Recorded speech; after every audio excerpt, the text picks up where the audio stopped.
This is a quick look out of Acts and Matthew at Judaizing. What we'll look at is the Judaizing that the Pharisees did, and believe it or not, the Judaizing that Jesus did. That's quite amazing.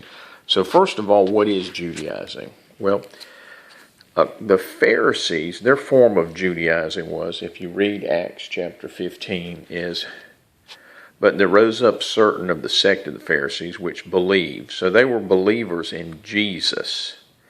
And they were saying that when the Gentiles came in, that it was needful to circumcise them, to command them to keep the law of Moses.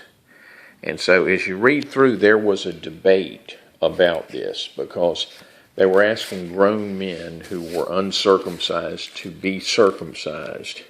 And that was the Judaizing of the Pharisees. Now, that's been misrepresented to be anything keeping of the Old Testament law. Judaizing is how that's being misrepresented today. And that's not what the actual Judaizing was all about. It was about circumcision. because here's the actual how they resolve this. But we write unto them that they abstain from pollution of idols, and from fornication, and from things strangled, and from blood.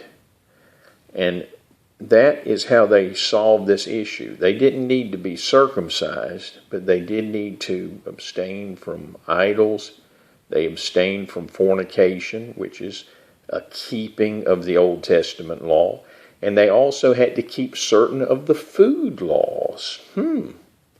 Yes, to abstain from things strangled and from blood, which they were bound to keep the kosher aspect of this as well.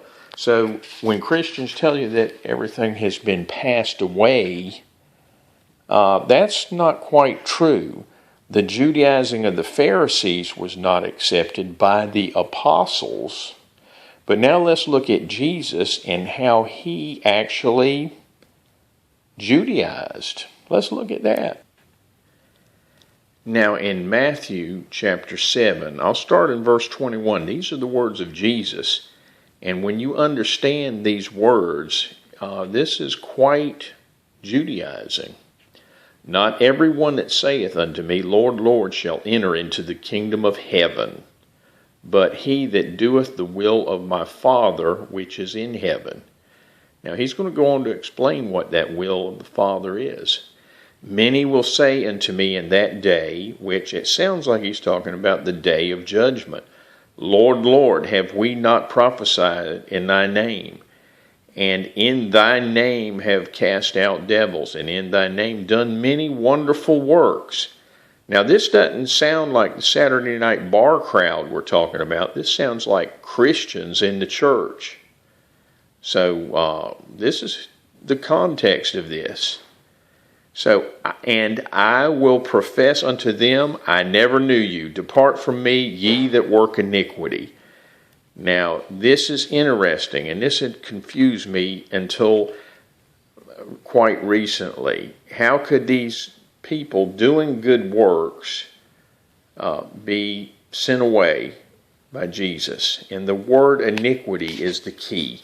This iniquity right here in the Greek is a 458 iniquity, which is what Jesus spoke of when he used the word iniquity 4 times as much as any other iniquity. And what this actually means is that these people that were doing good works in the name of Jesus, they were committing iniquity because of what this means. It means, the literal translation is a refusal to be subject to Jewish law.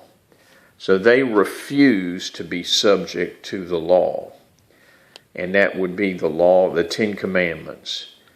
And that's what I'm seeing today. We're under grace. It's passed away. We're under a new covenant. Well, that new covenant is based on Jesus. And his words say, if you don't keep the law, the old covenant, you are a worker of iniquity, and he never knew you. Now, Jesus, by this, is the ultimate Judaizer. So, I'm looking at Judaizing Jesus' way as being a good thing. We should keep the 10 Commandments. We shouldn't steal, lie, commit adultery, or dishonor the Sabbath.